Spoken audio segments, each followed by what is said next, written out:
Welcome to the second vodcast in the series that I've put together.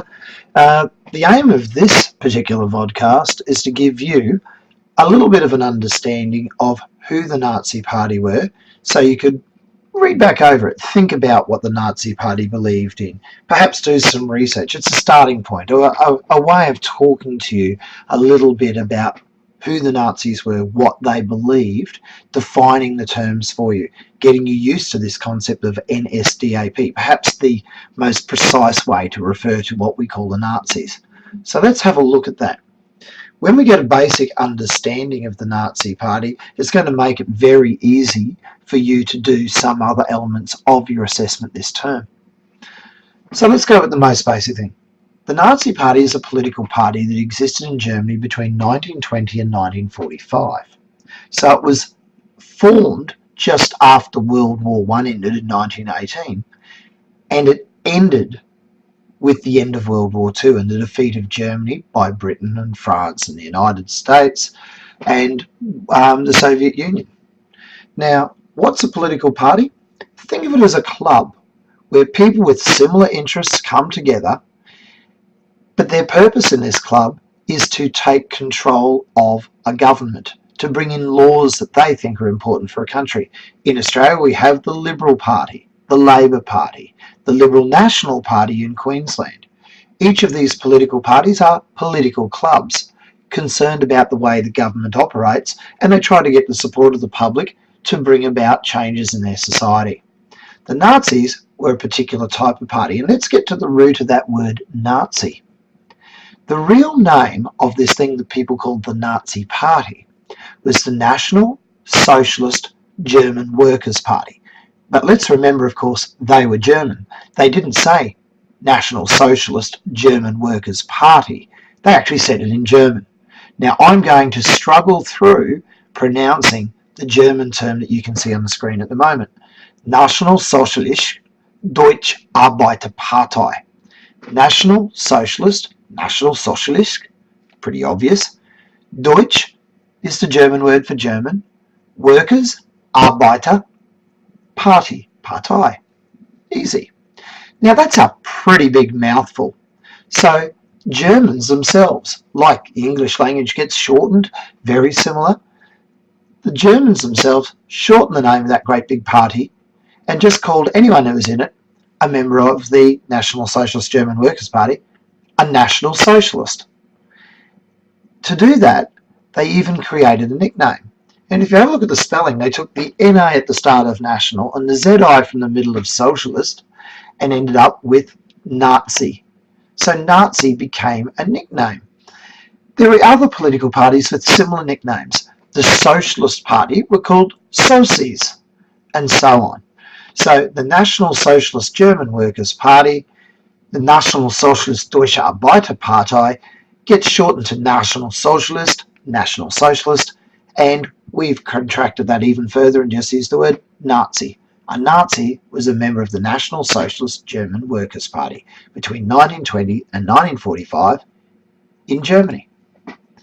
Now let's get a few ideas out about this party, and this is where you might want to do a little bit of extra reading, extra study, have a little bit of a Google. Firstly, the National Socialists, the Nazis, were a right-wing party. People draw a bit of a diagram of the different beliefs of different people. The more you want to change society, the more radical you are, the more you're looking for something different and really reforming and revolutionising the way society operates, the more progressive you are, we tend to say, the more to the left of politics you are, more left-wing you are. The more you want to keep society the way it is, or perhaps even turn it back to the old times, to the way it used to be, perhaps even to an imagined past, the more right-wing you are. So in Australia, we've got groups like the Greens, and the Greens are very interested in changing the way we deal with the environment. They're looking at very much changing the way we organise our society. So we'd say they're a left-wing party. They move to the left. A group that doesn't want to change, wants to keep things stable, go back to a more traditional time, perhaps a group like the Nazi Party, I'll get it right, the National Party or the Liberal Party, these are to the right of centre, slightly to the right in a democracy. They're not very radical, but we can say they are on the right of politics. Now we can have extreme right and extreme left. Extreme right and extreme left parties don't really have a lot of support in Australia, so we don't quite have anything quite like them. But the Nazis were an extreme right-wing political party. They were very conservative. They held very traditional values, very traditional ideas. They believed in a strong military. They believed in strong family values. By modern standards, they'd probably be quite sexist. They believed in traditional families where men went off to work and women stayed at home to look after the family. So they are very, very traditional in their ideas. You wouldn't have seen a lot of crazy haircuts in there. Basically short back and sides haircut. They would have been very much in favour of people doing their duty to their nation and so forth. Now the nation idea was very important. They were ultra-nationalist. The most important thing to the National Socialist German Workers' Party was in fact the nation. Loyalty, duty to a thing that was beyond and bigger than just one individual, to the nation, to the country, to Germany. They really got very caught up in the idea of defining who was a member of the nation, what they called the Volk. Who was a member of the nation and who was outside the Volk, outside the nation, and became quite racist in this idea. That word Volk is a little bit like the word folk. Volk is spelled V-O-L-K. In English, we've got folk, F-O-L-K. The Volk, members of the German nation, were very, very important, and the Nazis wanted to keep these people racially pure. They're quite racist. The word Volk survives in English. Many of you drive around or have seen driving around the roads a German-designed car that was first designed in the 1930s and 40s called the Volkswagen, the VW. Okay, so let's move on a little bit more. The Nazi Party believed in a philosophy in which people were always in conflict with each other. They were always struggling, and Hitler's famous book was actually called My Struggle, Mein Kampf. The concept of Kampf meant that if you want to make a society strong, you've got to have a lot of people competing, fighting against each other, scrambling to get to the top. And somehow this would be like the law of the jungle, and certain groups would rise to the top, and the leaders that came through would be the most physically fit, brutal survivors, and they would lead the rest of the pack in their society. So the conflict of German society to a Nazi was important. They were very strong. The Nazi Party were very strong on concepts like military training, preparation for war. The whole party really did fight amongst itself for power. They had a very glorified view of Germany's past. When they created their state, they called it the Third Reich, the Third Empire. It was led by Hitler. It linked back to two previous empires.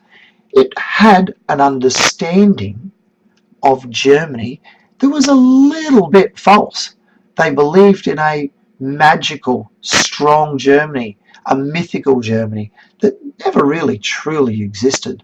A perfect Germany, where Germans were strong and respected in the world, and that society was very, very stable. I don't think that Germany ever really existed, but it certainly existed in the minds of the Nazis.